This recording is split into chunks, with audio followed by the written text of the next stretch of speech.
tan distinguido, tan ilustre, una persona que se formó inicialmente en este país y culminó sus estudios en Estados Unidos y que está a cargo de un proyecto tan importante. No voy a hacer una introducción demasiado larga porque me parece que lo más interesante es lo que va a hablar nuestro invitado, pero simplemente decir que, no sé, yo generacionalmente, lo hablábamos recién en el despacho del decano, vi el primer aprendizaje cuando tenía 8 años y este tema para mí me pega fuerte en la cabeza, así que bueno, me muero por escuchar lo que tiene para decirnos el ingeniero San Martín, que es, bueno, es un orgullo para todos los argentinos y para los tecnológicos vernos acá. Le damos la bienvenida formalmente y es un honor para nosotros.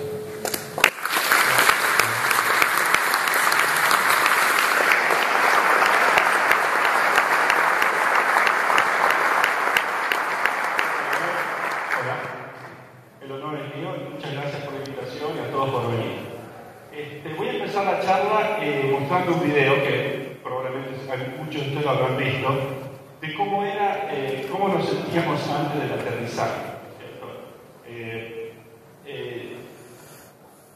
Empecemos por eso.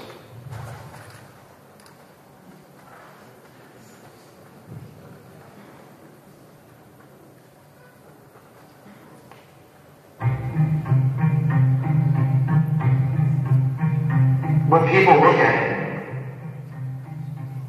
it looks crazy. That's a very natural thing. Sometimes when we look at it looks crazy. It is the result of reasoned engineering thought. But it still looks crazy. From the top of the atmosphere down to the surface, it takes 7 minutes. It takes 14 minutes or so for the signal from the spacecraft to make it to Earth. That's how far Mars is away. So, when we first get word that we touch the top of the atmosphere, the vehicle has been alive and dead on the surface for at least 7 minutes.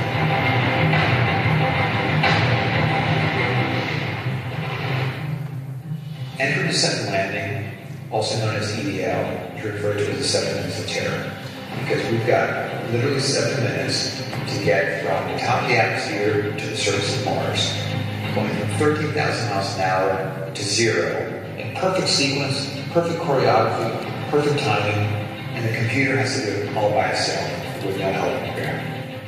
If any one thing doesn't work just right, it's game over. You slam into the atmosphere and develop so much aerodynamic drag, power hits you, it's up and it glows like the surface of the sun. 1,600 degrees. During entry, the vehicle is not only slowing down violently through the atmosphere, but also we're gliding like an airplane to be able to land in a very narrow constraint space. This is one of the biggest challenges that we're facing, and one that we have never attempted on Mars. Mars is actually really hard to slow down because it has just enough atmosphere that you have to deal with. Otherwise, it will destroy your spacecraft. On the other hand, it doesn't have enough atmosphere to finish the job. We're still going about 1,000 miles an hour. So at that point, we use a parachute. The parachute is the largest and strongest supersonic parachute that we've ever built to date. It has to be able to withstand 65,000 pounds of force, even though the parachute itself only weighs about 100 pounds. When it opens up that fast, it's a neck-snapping 9 Gs. At that point, we have to get that heat shield off. It's like a big lens cap blocking our view of the ground to the radar. The radar has to take just the right altitude and velocity measurements at just the right time for the rest of the landing sequence to work. This big, huge parachute that we've got, it almost slows down to about 200 miles an hour. That's not slow enough to land. So we have no choice, but we've got to cut it off and then come down the rockets.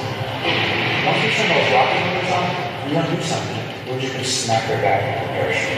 So the first thing we do is make this really radical endeavor, fly off to the sun.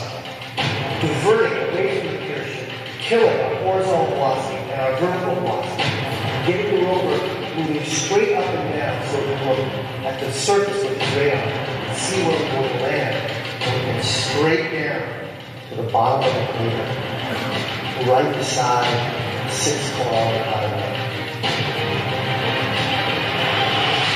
We can't get those rocket engines too close to the ground, because if we were to descend propulsively with our engines all the way to the ground, we would essentially create this massive dust cloud. That dust cloud could then go and land on the rover with the damaged mechanisms and the damaged instruments. So the way we solve that problem is by using the Skytrain. 20 meters above the surface, we have to lower the rover below us on a tether. It's 21 feet long. And then gently deposit on its wheels, on the surface. As the rover touches down and is now on the ground, the descent stage is in a collision course with the rover, and we must cut the drive immediately and fly the descent stage away to a safe distance from the rover.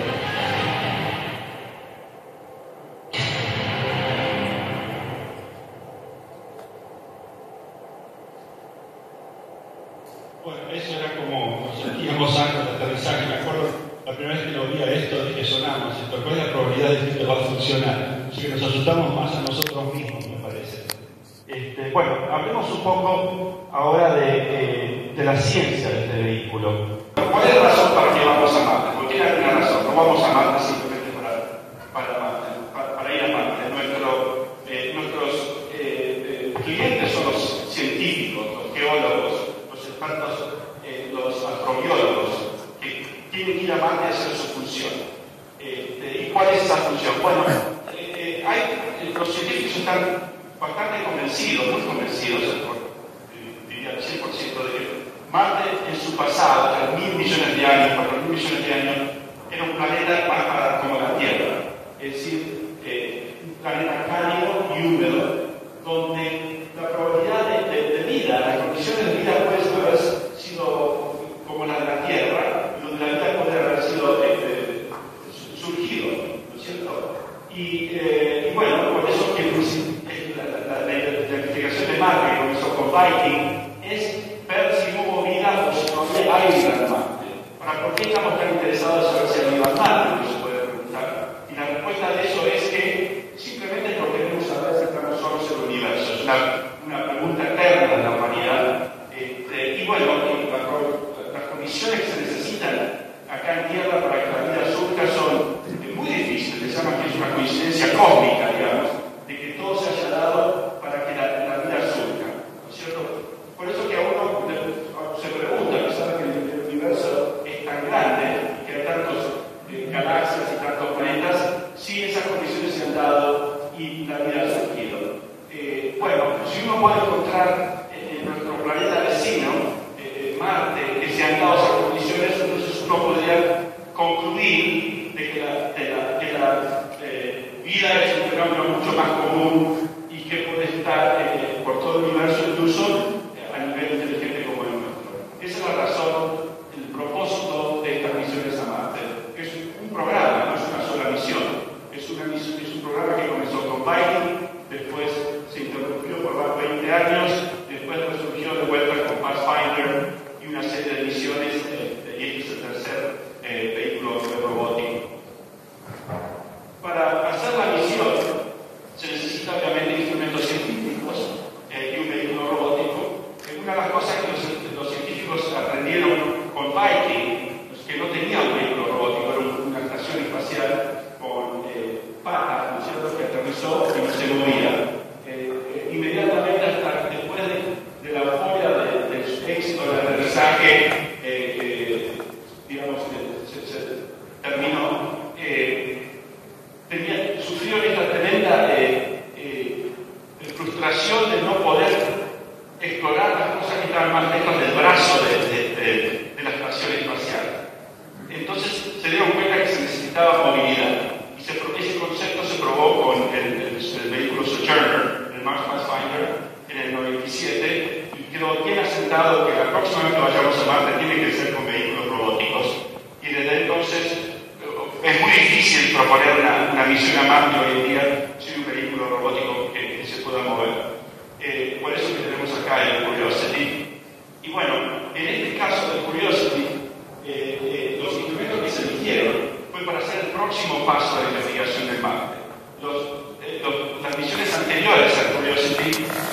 viaje era buscar el agua. ¿Por qué el agua? Porque la vida como la conocemos nosotros necesita agua para surgir, para que ocurra, para que aparezca.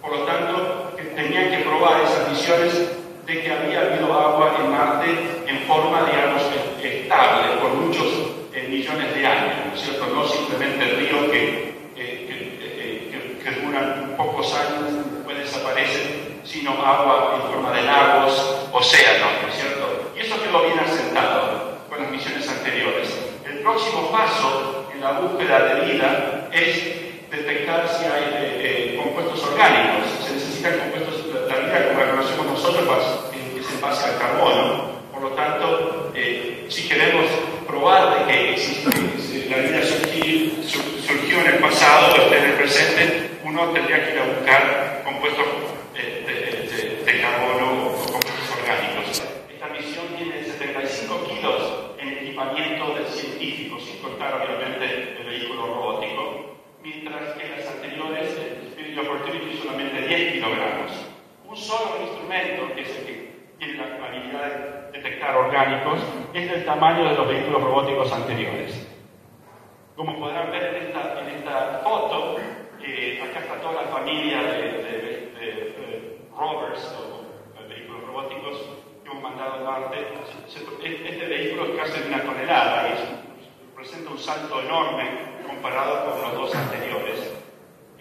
Y parte de eso porque se requerían, estos instrumentos son de un tamaño enorme, y además se necesitaba la movilidad del vehículo para poder atravesar grandes distancias comparadas con los anteriores.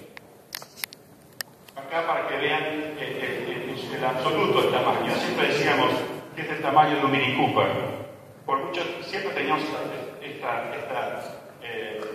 foto que la presentábamos hasta que la compañía, creo que BMW se dijo que no podíamos utilizar el nombre de ellos. Creo que ahora nos dejan, dado que funcionó. Son así las cosas. Bueno, ahora ya tenemos la razón para ir a Marte, tenemos el vehículo explorador, ahora necesitamos elegir un lugar en Marte para aterrizar nuestra misión. Resulta de que no todos los lugares en Marte son los correctos para poder hacer esta investigación científica. Al contrario, la mayoría no lo son, porque simplemente es terreno volcánico que tiene muy poca información para nosotros con respecto a lo que estamos buscando, que es si hubo las condiciones, ¿no es cierto?, del habitat para que surja la vida.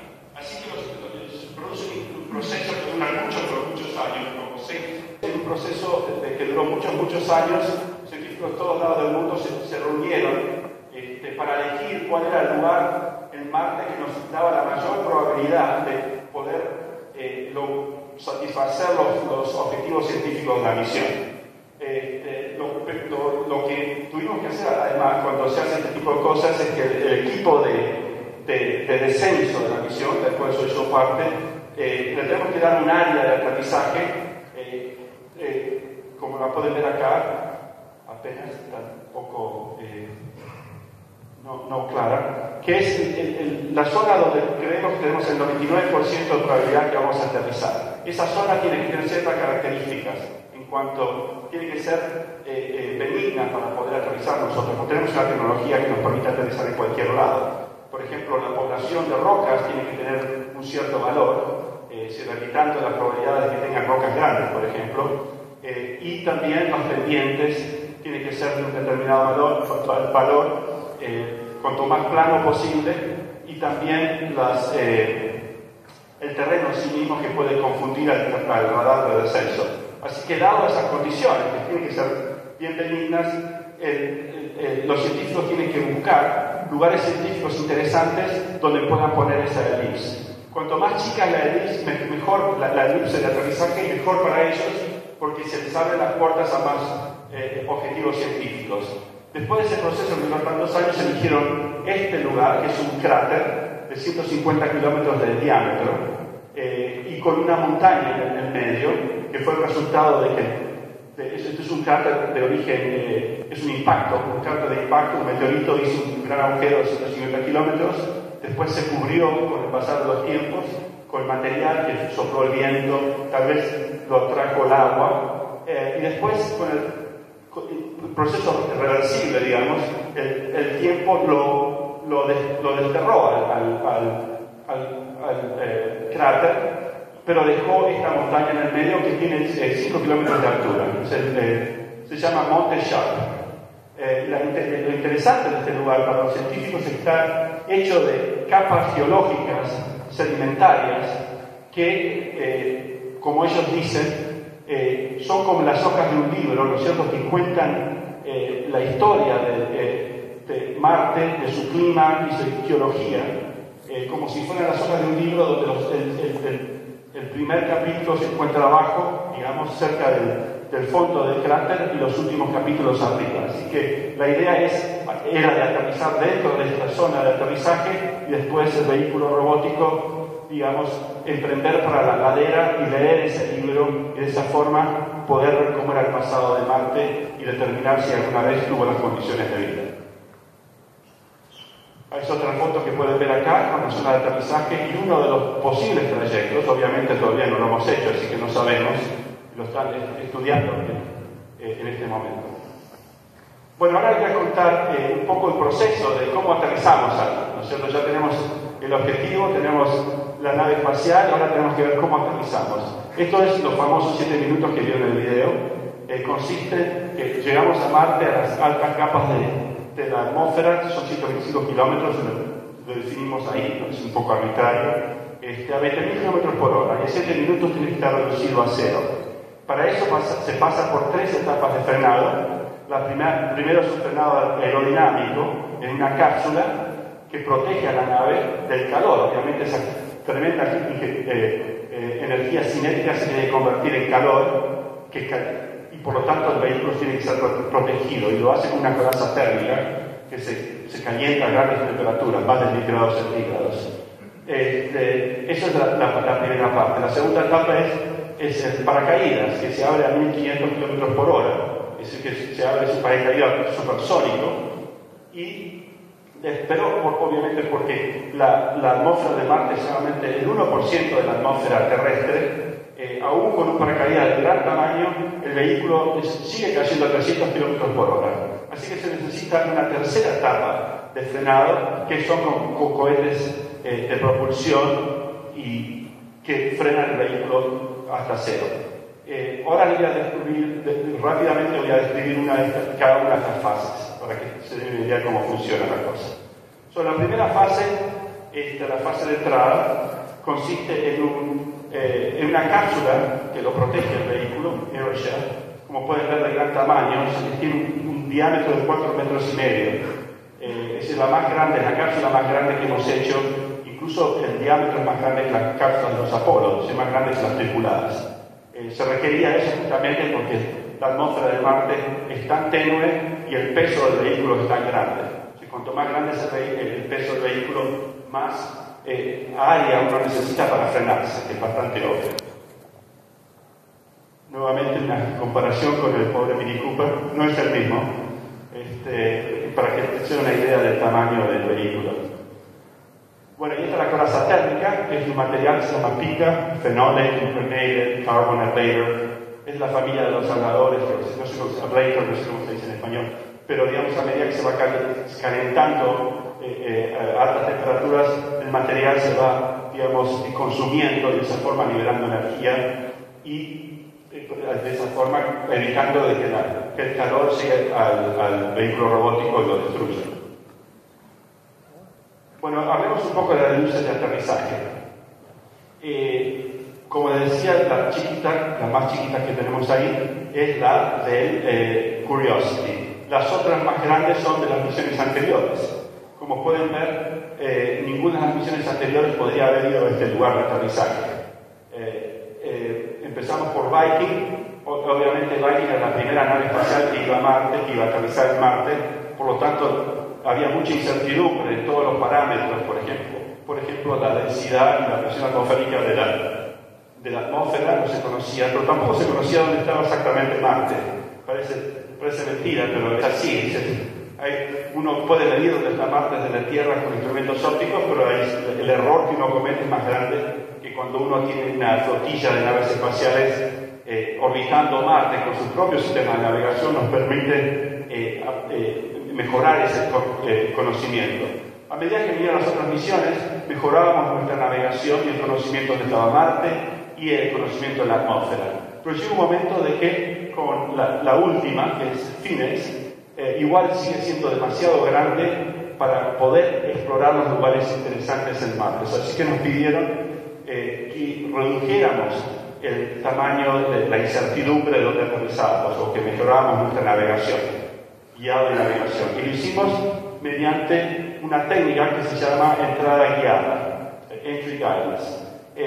Para hacer una idea, las misiones anteriores eran del tipo balístico, donde la nave estaba balanceada para el centro de masa que tenemos acá esté alineado con el eje de simetría, el eje de simetría de la nave. Por lo tanto, solamente la nave experimenta nada más que una resistencia a la velocidad y se frena, y eso produce una trayectoria balística. Es decir, si uno toma una roca y la tira, es la misma física se produce, y con eso uno apunta y después obviamente la nave espacial no tiene ninguna habilidad de controlar su paso, ¿no es cierto? Y eso fue lo que se hicieron en las misiones anteriores. En esta misión se hace un truco que no es nuevo, la hizo Gemini, las misiones Géminis, y después Apolo, lo hicieron en los años 60, los de Unión Soviética con sus Soyuz. En ese caso, se pone el centro de masa no en el eje de simetría, pero con una distancia de unos 10 centímetros en este caso, me acuerdo bien. Lo que hace eso es que la nave se desbalace, y en vez de equilibrarse a cero de ángulo de ataque, ahora tenga un ángulo de ataque, lo cual produce una sustentación, como si fuera el ala de un avión, pero con la diferencia que es un ala muy mala, pero es más como un ladrillo que vuela que otra cosa, pero es lo suficiente para hacer nuestro trabajo. Así que la resistencia es la misma, pero ahora tenemos un vector de fuerza y cambiando la orientación del vehículo, uno puede apuntar esa fuerza, ir para la izquierda o la derecha, y si se quiere acortar o alargar la distancia, eliminando la sustentación hace que el vehículo se caiga a capas más densas de la atmósfera y se frene más. Por ejemplo, si uno iba a pasar sobre el objetivo y viceversa, si uno se iba a quedar corto del objetivo, uno pone más sustentación, entonces el vehículo se queda en las capas más altas, menos densas, y de esa forma alarga la trayectoria del vehículo. Y eso es lo que hizo Apolo y eso es lo que hicimos nosotros. Incluso nos basamos en el algoritmo de ellos, muy sencillo pero muy efectivo. Y para hacer esos cambios de orientación, obviamente tenemos motores cohetes alrededor que nos permite aplicar torques en todas las 3 dimensiones. El resultado de eso fue que podemos reducir el tamaño de la elipse, y en esta misión Curiosity pueden ver ahí en rojo es el centro de la elipse y el blanco es donde el Curiosity descendió. Así que descendimos con un error de 2,2 kilómetros, que estamos muy contentos por eso. Mejor de lo que esperábamos. Bueno, ahora hablemos un poco de esta nueva, la próxima fase del descenso. Es donde la estrella acá es el paracaídas únicamente. Les cuento que con el paracaídas tenemos esta relación de amor y odio, ¿no es cierto? Amor es porque es un dispositivo muy eficiente, el paracaídas, porque con muy poco peso y con muy poco volumen dentro de la nave espacial, uno logra una gran reducción en la velocidad del vehículo. Es muy difícil reemplazarlo con otra cosa. Incluso uno podría decir, bueno, ¿por qué no utilizamos cohetes, retrocohetes? Bueno, cohetes, retrocohetes, en primer lugar uno tendría que dispararlos en contra del flujo del viento, del aire, a velocidad supersónica, que trae problemas, y por otro lado el peso del combustible que uno tiene que traer para hacer eso es muy grande. Por lo tanto, es mucho más eficiente utilizar el paracaídas. Esa es la razón por la cual los amamos, y los odiamos porque a veces no se abren, simplemente por eso. Y la razón por la razón del odio en sí mismo es porque no sabemos cuándo no se abren, ¿no es cierto? La física de cómo se abre un paracaídas, especialmente en un flujo supersónico, es muy difícil de modelar. Todavía no tenemos la tecnología. Recién ahora están haciendo los códigos de mecánica de fluidos para poder modelar algo que no tiene una forma rígida. Así que la forma por ese motivo es que Viking en los años 70 invirtió un dineral para poder desarrollar este paracaídas, y la única forma que lo pudieron hacer es de forma empírica, para poder igualar las mismas condiciones de Marte, no solamente de Marte, pero cómo lo vamos a abrir el paracaídas en Marte. Hicieron una serie de tests con globos que llevaban de helio, que llevaban a un vehículo a la estratosfera, donde después disparaban un cohete para acelerar la velocidad supersónica, y después abrir diferentes diseños de paracaídas hasta que obtuvieron uno que le funcionaba bastante bien. Y así fue que salió este diseño, y desde entonces estamos usando la misma receta, ¿no es cierto? Pues no nos queremos desviar para que no nos salga mal la cosa, a pesar de que de vez en cuando tenemos que cambiar los materiales o el tamaño, ¿no es cierto? Y ahí abrimos un poco la controversia, y mucha gente se enoja con nosotros cuando hacemos eso, porque perdemos esa conexión con Viking. Pero no tenemos otra alternativa. Si queremos ir a Marte, que queremos explorar, hay que tomar un poco de riesgos. Así que esto es una de las partes de los 7 minutos de terror que obviamente algunos de nosotros estábamos medio preocupados. Para que vean, el paracaídas es muy grande, tiene una distancia de 50 metros, el diámetro es 21 metros cuando está abierto. Pueden ver una persona acá para que comparen el tamaño. Es el paracaídas supersónico más grande del mundo. Y ahora les voy a mostrar un video donde la cosa no funciona muy bien.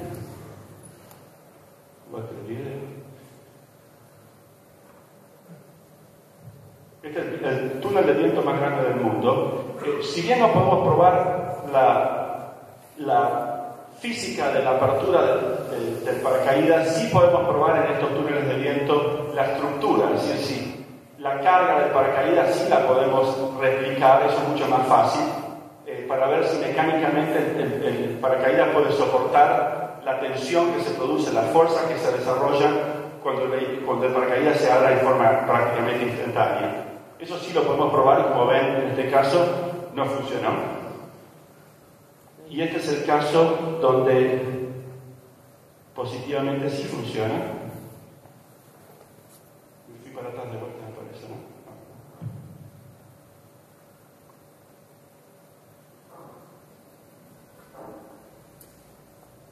Perdón, este es el anterior.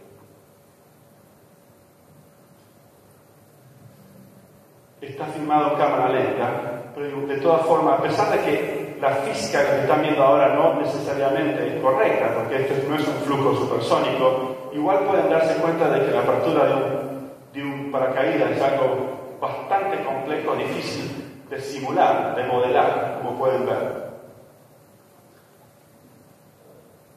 Aún en cámara rápida, cuando ocurre, lleva un cierto tiempo que a uno le preocupa y nunca sabe si se van a abrir o no. Ahí está. Muy complejo el comportamiento, por eso que nos da tanto miedo y estamos queriendo ver otras opciones. Obviamente yo creo que cuando mandamos seres humanos a Marte no vamos a utilizar paracaídas.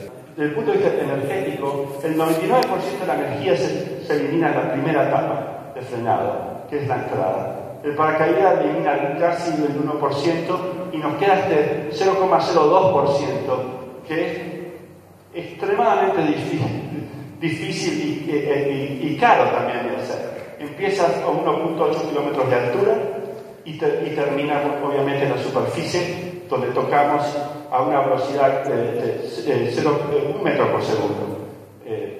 Ahora, para que se den cuenta, esta es la parte entre todas estas misiones donde ha variado más la tecnología, por un motivo y por otro, muy largo de contar la historia. hemos hecho diferentes tecnologías. La primera Viking fue un descenso controlado, pero después los primeros vehículos robóticos, Sojourner y Spirit of Opportunity, desarrollamos la tecnología de bolsas de aire, que les voy a mostrar ahora.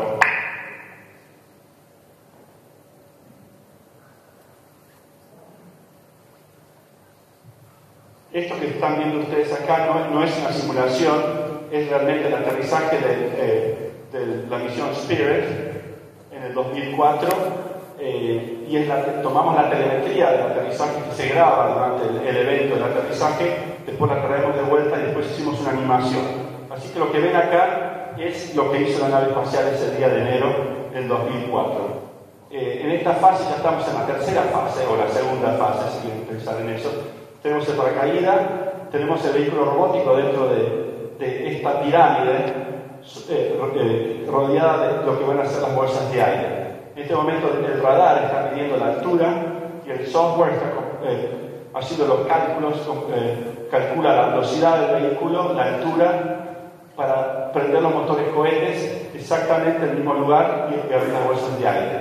La idea es que a 10 metros el vehículo está con 0 de velocidad y el vehículo rebota, aterriza nuevamente y sigue aterrizando por 1 kilómetro, y el primer salto obviamente es a la misma altura prácticamente donde lo dejamos, así que era como 6 metros, y fue exactamente lo que hizo el vehículo.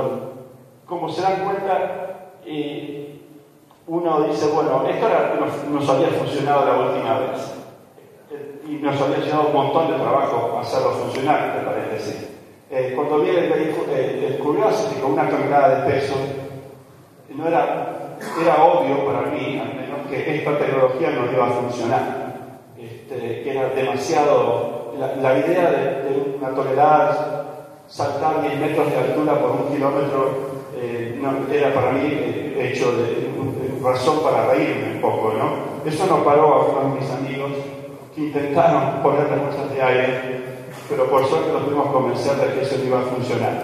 Así que tuvimos que buscar cómo aterriza uno un vehículo de 1 tonelada de peso. No es tan obvio, ¿no es cierto? Bueno, las bolsas de aire no. Bueno, ¿y por qué no aterrizar en patas, como fueron el Viking y el proyecto que vinieron el módulo lunar? Todas las anteriores habían aterrizado en patas hasta que empezamos a hacer las bolsas de aire.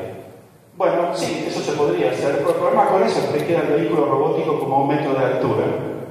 Que es un metro de altura difícil de negociar, ¿no es cierto? Porque uno tiene que poner rampas para el vehículo. Es decir, siempre decimos que hicimos 350 millones de kilómetros para llegar ahí y nos quedamos cortos por 1 metro, ¿no es cierto? Así que es un metro muy problemático, parece mentira. Bueno, se habló de poner también rampas inflables. Las rampas de metal no tenemos lugares donde meterlas dentro de la cápsula, ¿no es cierto?, que entra en la atmósfera. Así que tenemos que buscar otra forma. Rampas inflables podrían ser lo mismo, pero cuando uno piensa que esto puede caer en una cierta pendiente y que hay rocas, es medio engorroso. Así que buscamos una serie de alternativas hasta que dimos con la tecla y salimos con la idea del Skyline, o grúa espacial, le llamo yo, que es simplemente como hacen los helicópteros. Incluso ese helicóptero se llama Skyline, de ahí salió el término Skyline, y simplemente posar al vehículo sobre sus ruedas. ¿Qué hay de malo con esto? Bueno, la mitad del laboratorio pensaron que éramos locos, proponer una cosa así, pero cuando uno ve las otras alternativas y cuando uno analiza un poco las razones por qué propusimos esto y por qué pensamos que iba a funcionar, no es tan alocada la idea. Bueno, ahora que funcionó, parece mentira que tengamos que explicarlo, pero en aquella época hubo mucha persona para convencer, incluso a nuestros jefes, que al principio no nos querían hacer esta idea, dejar de usar esta idea. Para que vean la idea un poquito más cómo funciona, el eje, el X, ¿cómo se la ordenada acá es el tiempo, y ahí tenemos la altura. El vehículo viaja como si fuera una sola nave espacial hasta los 23 metros de altura, y después más o menos a los 20 metros de altura los separamos por una especie de freno que lo voy a mostrar después, de tal forma que, y después abrimos las ruedas, de tal forma que cuando la rueda del vehículo está a 5 metros de altura, el sistema está listo para aterrizar. Estos números me parece que son viejos. Sí, este es un Viewgraph, este es el viejo. Los cambiamos los parámetros a último momento. Y bueno, después simplemente, durante todo este tiempo, el vehículo está bajando en forma vertical como si fuera un ascensor. Es decir, 0 de velocidad horizontal y 0,75 metros por segundo. Y el sistema de control simplemente baja en forma vertical. La motivación que nos llevó a hacer esto era, bueno, las misiones estas de bolsas de aire, ya teníamos más o menos motores retrocohetes allá arriba, así que la idea de tener los motores arriba no era totalmente ofensiva para nosotros. Entonces la idea era, bueno, sabemos cómo controlar como Viking un sistema en forma de alta precisión. Si ponemos ese control aquí, en vez de estos motores sólidos, retrocohetes, ponemos motores más precisos donde podamos regular la fuerza del motor, porque son regulables, como un acelerador, digamos. Entonces ahora es así como nace el Skytrain. Fue un poco combinar esos dos conceptos. Hubiera sido muy difícil para nosotros inventar este concepto sin haber pasado por lo anterior. Por eso que un poco a veces la innovación es tan frustrante, ¿no? Porque uno tiene que haber pasado por ese viaje intelectual para poder proponer esto. La gente que no habían hecho ese viaje intelectual, cuando uno le mostraba esto, le parecía una tontera. Y hemos hecho cosas similares, así que no es tan distinto para nosotros. Y otra cosa importante de esto, la forma que se va desarrollando la cuerda, ¿no es cierto?, sea la correcta, que no se enrede con cosas, no era un problema demasiado difícil, pero igual cuando estamos hablando de $2.500 millones, nos queremos asegurar de todo, ¿no? Lo mismo con el descenso. Como ven, es un evento prácticamente no muy... tiene mucho miedo. Incluso íbamos a estas pruebas y siempre hay una persona documentando, que después hace un documental, me preguntan, ¿qué puede salir mal en esta prueba? No va a dar. ¿Cómo puede? Y eso para nosotros eso era no era motivo para nosotros era un motivo de estar contentos, porque queremos diseñar sistemas que por análisis vos podés demostrar de que funcionan, que no tengas que hacer una simulación sumamente compleja o hacer un test sumamente complejo para poder probar que funciona. En este caso, esto es lo que nos permitió esta arquitectura, es decir, lo podemos diseñar en papel y por cálculos demostrar de que esto no es un problema difícil, es decir, para nosotros es un motivo de orgullo. Y bueno, para mostrarles un poco, entonces, toda la inteligencia del vehículo del Skytrain está en esta parte, ¿no es cierto? Tuvimos que desarrollar un radar que se hizo en el laboratorio, tuvimos que desarrollarlo desde cero, uno no puede ir a comprar un radar a la esquina para este tipo de aplicaciones. Es un radar de 35 GHz pulsado y mide la altura y la velocidad del vehículo en 3 dimensiones, usando el efecto Doppler. Después teníamos los motores que les dijimos, que yo les había comentado, son 8 motores que tienen una válvula regulable, es decir, que no es una fuerza fija, pero el sistema del software puede regularlo a la fuerza que quiere, hasta 3.000 newtons de fuerza por cada motor. Después tenemos también unidades inerciales, tenemos dos, una por digamos, una segunda de repuesto, digamos, una no funciona, y miden los 6 ejes de libertad, 3 traslaciones y 3 rotaciones. Y acá pueden ver al vehículo en el lugar donde está siendo ensamblado. Se pueden ver ahí las antenas, las 6 antenas. Se necesitan al menos 3 antenas, obviamente, porque son 3 grados de libertad. pero tenemos más, una porque queremos medir la altura exactamente donde aterrizamos, y otras dos porque cuando separamos el vehículo robótico es un problema de que el vehículo robótico está la geometría no le permite a las otras ver así. Tuvimos que poner un montón de antenas para poder acomodar el hecho de que el vehículo robótico estaba abajo y no queríamos que interfiera con las antenas. Por eso que tenemos 6 cuando el mínimo es 3. Además, nos dio mucha redundancia también, porque cada una de esas antenas también tiene un circuito híbrido arriba que podría haber fallado. Así que esto nos dio un montón de redundancia que nos hizo sentir muy bien. Y acá están los motores, que es esa carcasa roja, digamos, es para protegerlos. Todo eso se elimina. Bueno, el radar que tuvimos que desarrollar, interesantemente, un radar muy preciso, que podía funcionar a grandes alturas. El problema que teníamos es cómo vamos a probar este radar. Se hicieron obviamente pruebas en el banco de una mesa de laboratorio, pero eso no es suficiente para, digamos, arriesgar una misión de este tamaño. Así que tuvimos que dividir todo el rango ese de aterrizaje, que puede ser hasta 10 kilómetros y velocidades de 300 kilómetros por hora, en diferentes etapas de prueba. Empezamos con un F-18 en California, donde podíamos probar solamente una antena, pero eso nos permitió probar las grandes alturas y las grandes velocidades. Le decíamos al piloto que se tira de picada, y lo cual lo hacían sin ningún problema, hasta cierta altura, ¿no? Obviamente. Y después pegaba la vuelta. Y eso, con mucha paciencia, lo podían hacer durante un periodo muy pequeño, porque el vehículo inmediatamente no podía mantener los 300 kilómetros por hora y se iba supersónico cada vez que permanecían en esa dirección. Así que caía y levantaba de vuelta. Entonces, llevó días y días poder cubrir, digamos, todo el rango de altura y velocidad. Después utilizamos un helicóptero que, digamos, cubrió las alturas, las velocidades medias. Si les parece conocido el helicóptero, es el helicóptero que son 24 horas de la serie de televisión, y los mismos pilotos también. Nos contaban que iba a pasar el próximo capítulo. Tenía la ventaja de eso. Y bueno, acá sí podíamos probar todo el sistema, las 6 antenas, incluso podíamos utilizar el software que utilizamos en la nave espacial y más o menos replicar el descenso en esa parte del aterrizaje, esas alturas.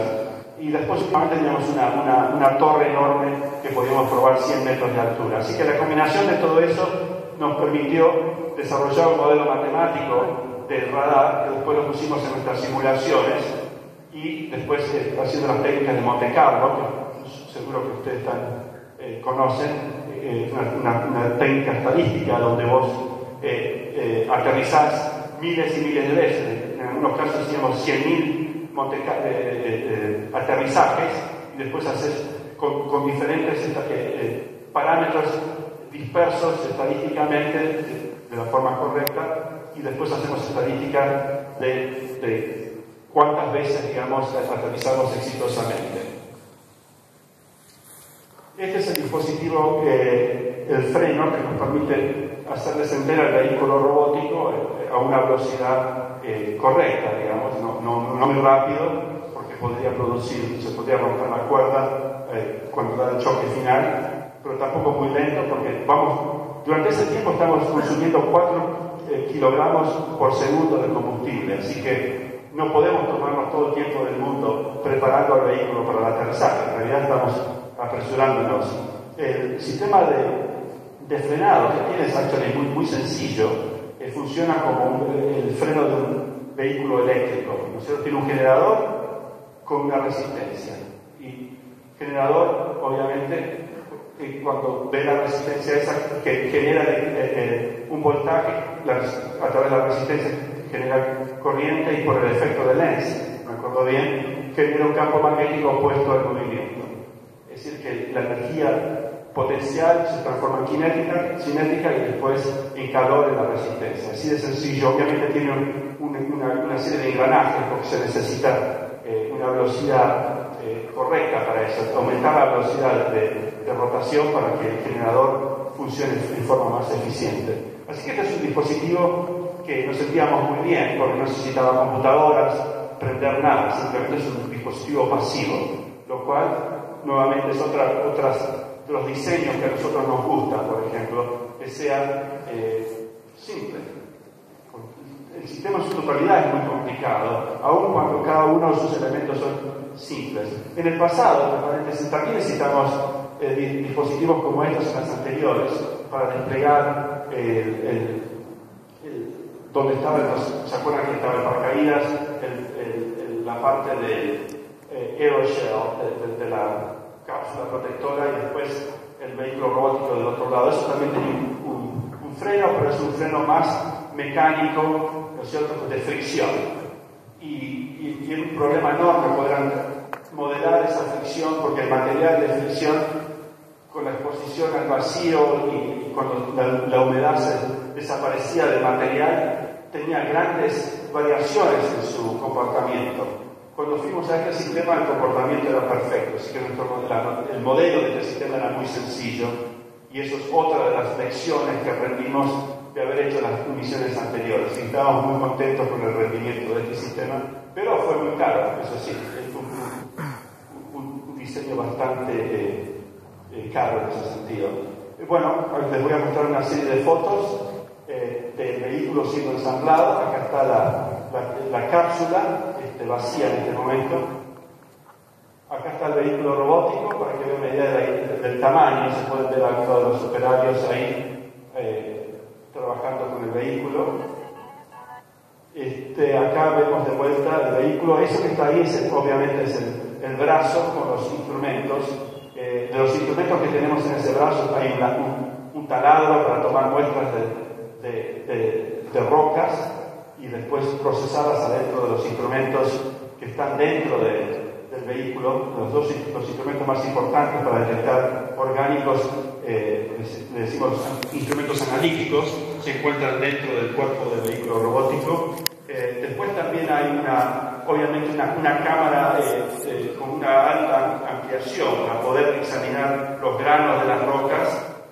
También hay un espectrómetro que determina los elementos de la roca, y también tiene una especie de colador. Cuando toma una muestra, ya sea de una roca por el taladro o una panita que fue lo que utilizó los otros días por primera vez, no puede ponerse a alimentar a los instrumentos con ese material, lo tiene que procesar, lo tiene que eliminar todas las rocas grandes, y con eso, y lo hace así, una serie de movimientos del brazo que hace que pase por diferentes, casi como si fueran coladores, digamos, y de eso separa las diferentes granos y después los alimenta a los instrumentos analíticos. Una foto más del vehículo. Acá pueden ver nuevamente en sus últimas ensamblado del vehículo. Este soy yo, tomando una siestita. No, era una de las últimas cosas que tuvimos que hacer, que se hacen en todas estas misiones, es que antes que nos empiecen a guardar todo y ya no se pueda ver más, mandan a un grupo de ingenieros para simplemente caminar alrededor de la nave espacial y ver si hay algo que está montado mal, porque en este tema el problema más pequeño puede ser fracaso. Hay ingenieros mecánicos, ellos por lo general son los que hacen más trabajo en este tipo de cosas, porque se dan cuenta de un pequeño cable que está guiado por el lugar incorrecto. Incluso detectaron que un manojo del cable estaba muy cerca de un motor cohete, y cuando hicieron el análisis de que el calor que levantaba ese motor cohete podía dañar los cables, así que cambiaron digamos, cómo ese cableado fue hecho. Sí, pues pequeños detalles de ese estilo. Yo estaba más preocupado por la óptica del sistema en el viaje a Marte, donde encontramos contaminación, ese tipo de cosas. Es siempre divertido hacer estas cosas, porque es la última vez que uno lo va a ver a la nave espacial, y ya después se va para Marte, y bueno, esperamos lo mejor, ¿no? Bueno, ahora les voy a entrar. Llegó la nave espacial, fuimos a Marte, aterrizó exitosamente y tomó este video que estaba aterrizando con una cámara, que obviamente quiso tomar el video una vez desprendido de la coraza térmica.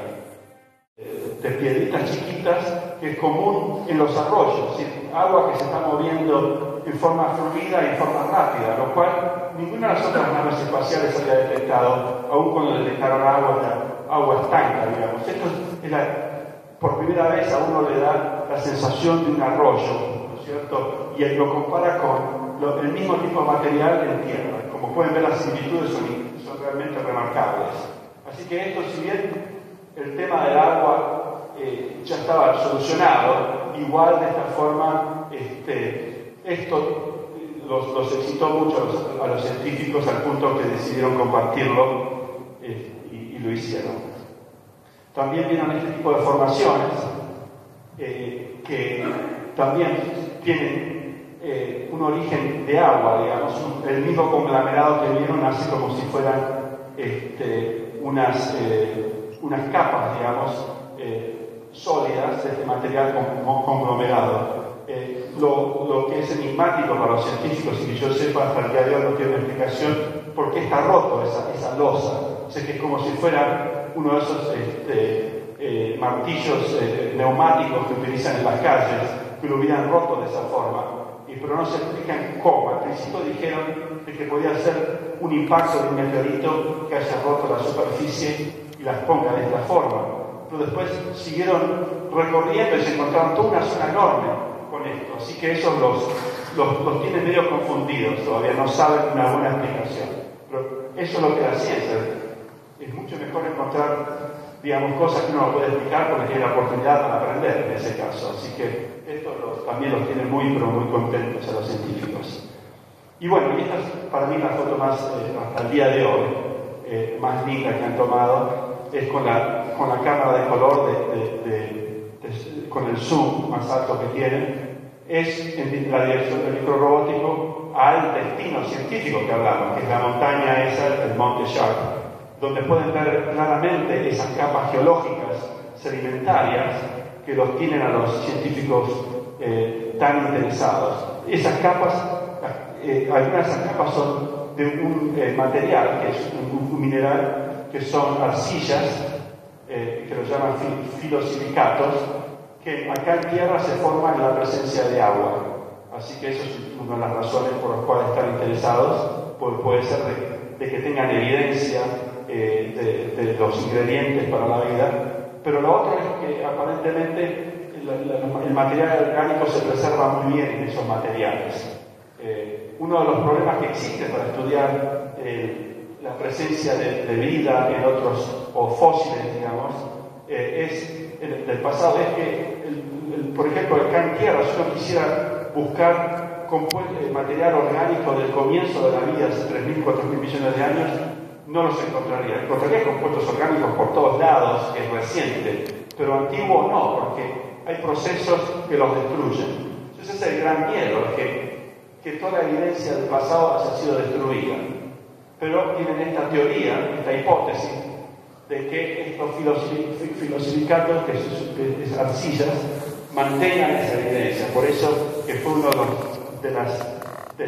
requerimientos de los científicos, que no solamente que el material que están buscando tiene que ser bueno para preservar la evidencia. Por eso que eligieron este lugar. Podemos hacer algunas preguntas. ¿Tienen interés? Quería consultar en principio sobre cómo continúa ahora el proyecto sobre Marte, y me llamó mucho la atención que siempre trabajaban con esos trajes sobre el proyecto. Bueno, a continuación de esta misión, y bueno, el vehículo va a durar 2 años, la duración mínima del diseño es 2 años. Durante esos 2 años lo primero que va a hacer cuando termine es hacer esta investigación local, digamos, eventualmente van a tener que emprender para la montaña, digamos, y va a empezar a subir esa montaña a explorar esas capas. Es decir, eso es lo que ese es el plan, ¿no es cierto? Pero como es con toda investigación, se hace un gran descubrimiento acá, por ahí nunca llegan a la montaña. Pero digamos que ese es el plan original, que hasta ahora es lo que van a hacer. En cuanto a todos los trajes de protección, cuando se está trabajando con el vehículo en sí mismo, no con los aparatos que son copias, digamos, tenemos varios laboratorios, tenemos que protegerlo de muchas cosas. En primer lugar, el polvo. El polvo puede ser, o la grasa de las manos, puede contaminar la electrónica y después puede resultar en una falla. Por ejemplo, una vez en el Space Shuttle tuvo un problema con una de las computadoras, tuvo una falla, una avería fatal. Después descubrieron de que había un pequeño, la persona que estaba trabajando los instrumentos no se habrá cubierto bien la boca con protección necesaria y un poquito de saliva cayó, y después con el tiempo hizo una corrosión de la electricidad. A medida que el circuito tiene electricidad con agua, con humedad, se corroe y después falló. Después también la electrostática es un problema enorme. Por eso que tenemos esos atuendos blancos son especiales, son antiestáticos. El piso también es antiestático, especialmente con conductores que permanentemente están tomando la electricidad y descargándola. Y encima de eso hay que utilizar, como me calculo que ustedes utilizan en los laboratorios, el collar antiestático. Y hay reglas extremadamente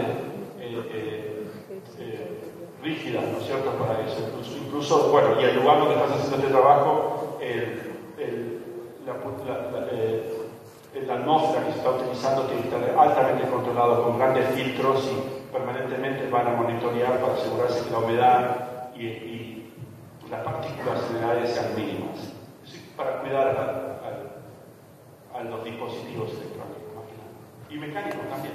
Muchas gracias.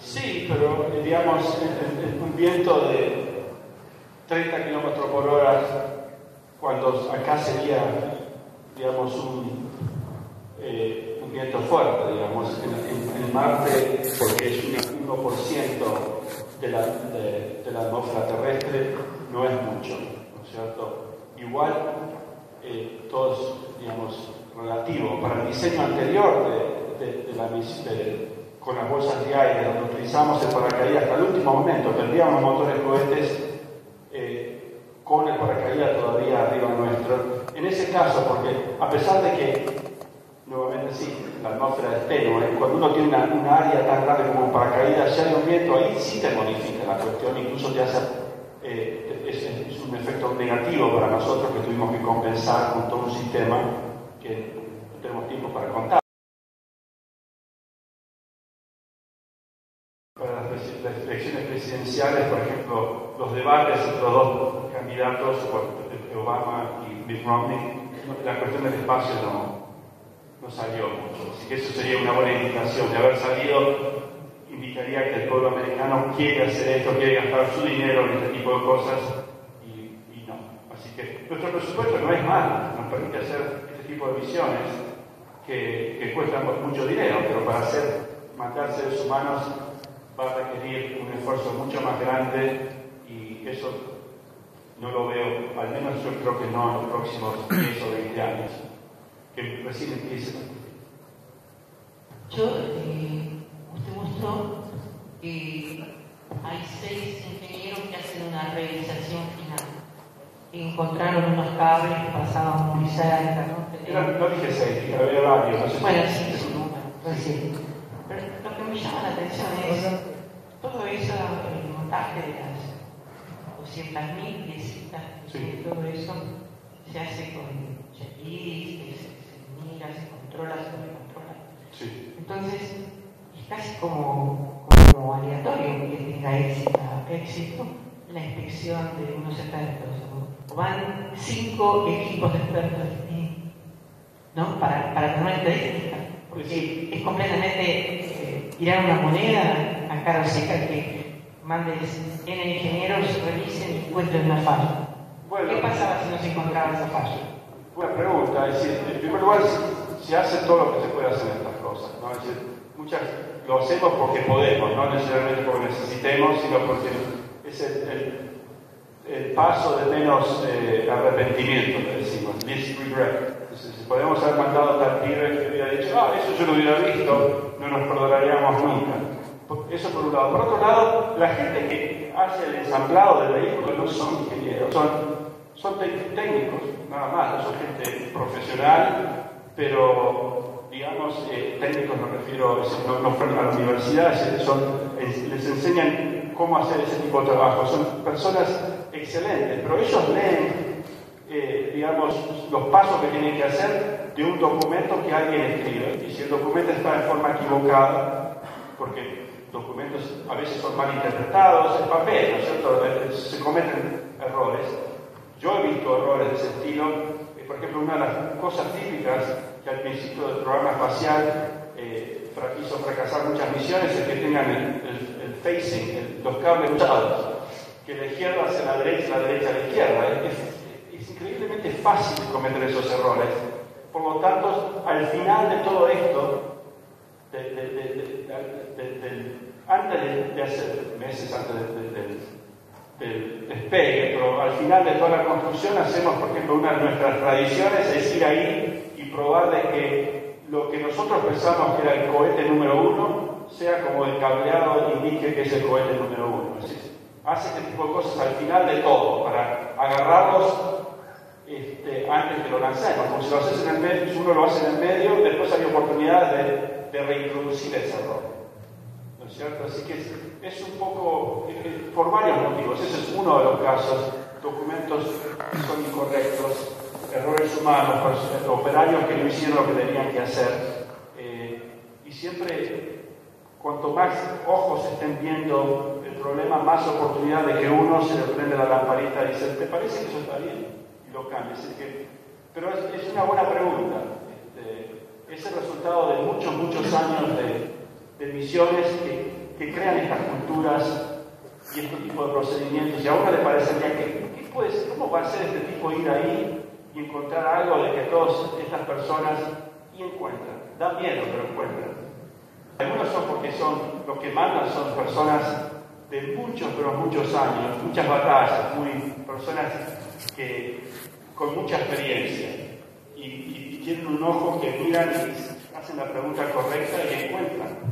Y si es una cuestión importante, puede fracasar la misión. Así que es por eso que nos da tanto miedo, porque no es que hagamos este modelo 10 veces y no funciona. Este es el único modelo, es el modelo que probamos en Marte. Yo quería preguntar cómo es el mecanismo cómo se desengancha el cable en la última etapa del aterrizaje. Cuando se corta para volar, sí. Es una guillotina. Lo corta. Una guillotina que lo corta. Todos los dispositivos para que se producen las separaciones son todos explosivos. No hay relays con una bobinita, porque eso no tiene suficiente fuerza. Tiene que ser bien dramática la cuestión. Entonces son explosivos. Por ejemplo, para separar las etapas tenemos bulones con unas tuercas que la tuerca la volamos con un dispositivo explosivo. Y para hacer las separaciones, por ejemplo, tenemos cables que van en parte hay una guillotina enorme que corta todos los cables.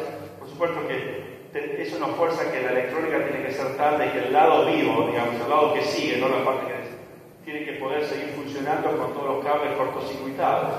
Y eso también es un problema enorme, porque a veces se les pasa a proteger uno de esos cables, nuevamente errores en el diseño, pero una de las pruebas que hacemos es cortocircuitar todos los cables cuando hacemos las últimas pruebas para probar de que ese requerimiento se cumplió. Y después también tenemos tubos de refrigeración que primero se vacían y después hay otra cuchilla que va ahí y lo corta lanzado con un explosivo. Por eso que nos da tanto miedo, porque hay tanto cortar cables, cortar bulones, todo eso durante esos 7 minutos de terror, por eso es el nombre, literalmente. Bueno, en parece que hay una frase. En lo que a software confiere. ¿Cómo? Software, lo que Sí. es la parte de software del Curiosity. ¿En qué está desarrollado? Es en C. Punto. Ni siquiera C++. C.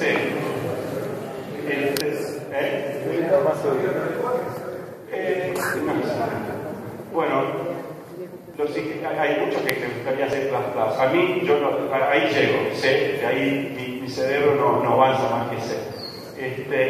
Y el sistema operativo es VxWorks, que es una versión de Unix para el tiempo real. ¿Qué más?